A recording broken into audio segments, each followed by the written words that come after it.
Sir 5 సంవత్సరాల నుంచి ఏదైతే నిర్లక్ష్యానికి వదిలేశారో ఈ దాదాపు 80-90% కంప్లీట్ అయింది. అవి ఎక్కడ కూడా చెక్కు చెదరల యాజ్ గా ఉంది. అంటే మన నిర్మాణం కానీ అంతా కూడా బాగానే ఉంది. అన్ని పూర్తి చేయడానికి దాని టైం బాండ్ పెట్టుకుంటారా? ఒక 3 years కానీ అలా పెట్టుకుని దానికి మీ సజెషన్ ఏంటి చెప్పండి. మిమ్మల్ని కూడా సజెషన్ సార్, అందరినీ సజెషన్ అడుగుతున్నాం. దాన్ని మీరు ఇచ్చే మంచి సూచనలు తీసుకొని ఆర్డర్ ఆఫ్ ప్రియారిటీ పెట్టి we will prepare action plan. Galla పెట్టి ఖాళీ అయిపోయింది, ట్రెజరీలో ఏమి లేదు, డబ్బులు లేదు, అప్పులు విపరీతంగా చేసేశారు. ఇవన్నీ వ్యూలో పెట్టుకొని ఏం చేయాలో స్టెప్ బై స్టెప్ వర్కౌట్ చేస్తాం. Mic media Sir, what is going to be fate of Rushikonda Beach Palace? What's going to be? Will it be quoted as a monument of corruption? That's what you. What is your suggestion? You give me idea. Sir, you are the CM, sir. I am the CM. You are the citizen of. నువ్వు ఒక media responsibility ఉంది నీకు కూడా. నన్ను అడగడమే కాదు, నిన్ను కూడా చెప్పమంటున్నా. ఏం చేస్తే ఇలాంటి వాళ్ళని శాశ్వతంగా సమాజం నుంచి వెలేస్తామో అలాంటివి ఆలోచించాలి. మీరు ఒకటి ఆలోచించండి, ఇక్కడ డబ్బులు లేవు. 500 కోట్ల రూపాయలతో రిషికొండ కొండను కొట్టేసి రిషికొండ అంటే ఏంటి? ఋషులు అక్కడ తపస్సులు చేసిన ప్రాంతం అది. అలాంటి కొండని ఎప్పటి నుంచి కూడా మనం చూసి ఇప్పుడైతే ఆధునికమైన పనిముట్లు ఇవన్నీ వచ్చాయి, కానీ ఒకప్పుడు విశాఖపట్నానికి వచ్చామంటే ఈ ఓడలు కాని ఇవన్నీ ఋషికొండను చూసి గుర్తుపట్టి విశాఖపట్నం వచ్చామనే పరిస్థితి ఉండేది. అలాంటి పవిత్రమైన కొండని ఎన్విరాన్మెంట్లకి విఘాతం కలిగించే విధంగా కొట్టేశారంటే మనం గుర్తుపెట్టుకోవాలి. దాని కూడా అన్ని తప్పుడు ఇచ్చారు. అవన్నీ మళ్ళీ నేను మాట్లాడతాం. Sir, what about Prajavedika? You have visited Prajavedika and saw the debris there. Are you going to remove the debris and reconstruct the Prajavedika same place, or are you going to make it as a museum? ఏం చేయాలి నువ్వు చెప్పు. నువ్వు నిన్ను అడిగితే మీరంతా ఏంటంటే నన్ను క్వశ్చన్స్ అడుగుతున్నారు, నేను మిమ్మల్ని క్వశ్చన్స్ అడుగుతున్నా. ఇప్పుడు మీరు ఆన్సర్ చేయండి. నాకు ఏం చేస్తే బాగుంటుంది. ఇప్పుడు మా మిత్రుడు ఇచ్చాడు శ్రీనివాస్ ఒక మాట. అమరావతి ఉద్యమం 1631 రోజులు.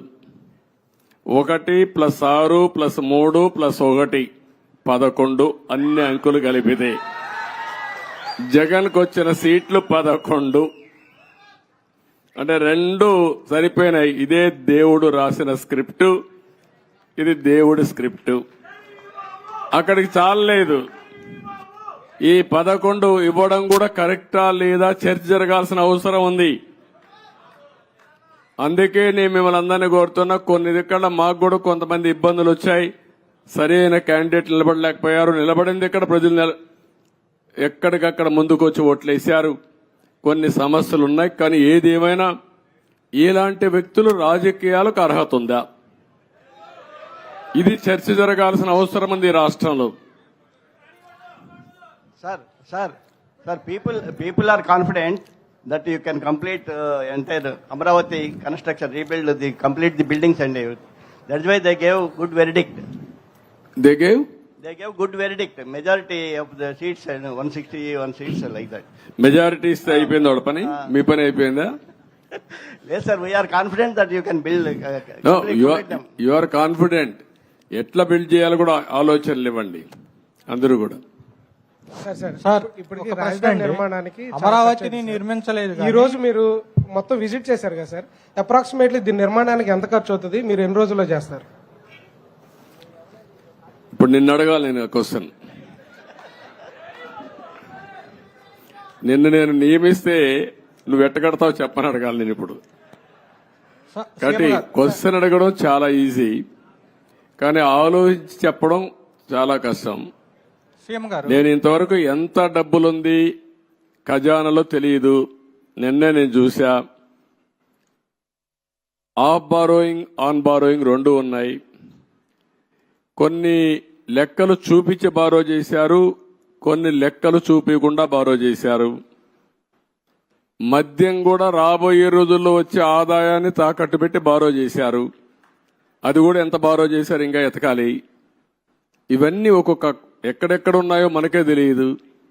ఇప్పుడు మనం చూసాం ఆఫీసర్లు మొన్నటి వరకు అడ్డదుడ్డంగా సంతకాలు పెట్టేవాళ్ళు ఎక్కడున్నారు అడ్రస్ లేరు. ఇప్పుడు చాలా సమస్యలు ఉన్నాయి. బట్ ప్రజలు ఇచ్చినటువంటి మ్యాండేట్ చాలా స్పష్టంగా ఇచ్చారు. చాలా మంది నన్ను అడిగారు ఒక మాట, ఇలాంటి క్లిష్టమైన పరిస్థితుల్లో మీరు ఏం చేయగలుగుతారని అడిగారు. ఎలక్షన్ల ముందు కూడా నేను ఒకటే చెప్పాను, ఏం చేస్తారని మీరు అడుగుతున్నారు. నేను పారిపోవడానికి సిద్ధంగా లేను, ఫేస్ చేస్తా. తప్పకుండా మళ్లీ రాష్ట్రాన్ని పూర్వ వైభవం తేవడం కోసం పునర్నిర్మాణం వైపు ముందుకు పోతానని చెప్పా. అందుకే నేను అధ్యయనం చేస్తున్నా మీ అందరి ద్వారా. చేసిన తర్వాత అమరావతి కూడా ఏం చేయాలో నిర్దిష్టంగా చెప్తాను, ముందుకెళ్తాం. రాజధాని ప్రాంతంలో భూములు ఏమైనా తాకట్టు పెట్టారా సార్? రాజధాని ప్రాంతంలో భూములు కూడా ఏమైనా తాకట్టు పెట్టారా? చూడాలి, రికార్డ్స్ అని చూడాలి. సచివాలయం అయితే సచివాలయాలు పెట్టారు, ఇక్కడ సచివాలయం కూడా పెట్టారనుకుంటాను. చూడాలి, ఆ రికార్డు చూడాలి. సార్ ఓకే సార్ నమస్తే సార్, నా పేరు వేణు, నేను రాజధాని రిపోర్టర్ని సార్. ఒక 12 సంవత్సరాల నుంచి ఇది రాజధాని కాకముందు నుంచి ఇక్కడ ఉన్నాను. మీరు అమరావతిని చరిత్రగా నిలబెడదామని ఎలా ఉన్నారు, ఈ చరిత్రలో జరిగే కొన్ని కార్యక్రమాలను కూడా అలాగే దిష్టిబొమ్మలాగా అలా ఉంచి మంచిని చెడును చూపించే మా రాబోయే తరాలకు కూడా అలాంటి చూపించే విధంగా ఉంటే ప్రజావేదిక బాగుంటుందని నా ఉద్దేశం సార్. ప్రజావేదికను అట్నే పెట్టాలంటావు. అంతే సార్. ఓకే, నువ్వు ఒక మంచి సజెషన్ ఇచ్చావు. ఎందుకంటే ఇది జపాన్ లో కూడా ఏం చేశారంటే, ఏవేవి హీరోషిమా ఒకటి, నాగసాకి అనుకోండి, నాగసాకి 2 సెకండ్ వరల్డ్ వార్లో మొత్తం బాంబులేసి మొత్తం డివాస్టేషన్ జరిగితే కొన్ని డికేడ్స్ అక్కడ పుట్టిన వాళ్ళు కుంటిగా గుడ్డిగా పుట్టారు. పంటలు కూడా రాలేదు, భూములు కూడా ఇది అయిపోయినాయి. అవన్నీ గుర్తుగా 2 ప్రాంతాలను ఇప్పుడు కూడా అట్లనే పెట్టారు. అంటే దానికి కారణం దాన్ని ఒక స్ఫూర్తిగా తీసుకుని మళ్లీ మనం కష్టపడాలని అనునిత్యం ప్రజలకు గుర్తు చేశారు. ఈరోజు అదే 2వ ప్రపంచ యుద్ధంలో దెబ్బతిన్న జపాన్ ప్రపంచంలోనే అగ్రదేశంగా తయారైందంటే ఇలాంటివి చూసి పట్టుదల పెంచుకోవడం. అదే మరి మిత్రుడు ఇప్పుడు చెప్పాడు, ప్రజావేదికను కూడా యాజ్ ఇట్ ఈస్ పెడితే చాలా బాగుంటుందని. అది కూడా ఒక మంచి ఆలోచన. Let us see. ఓకే,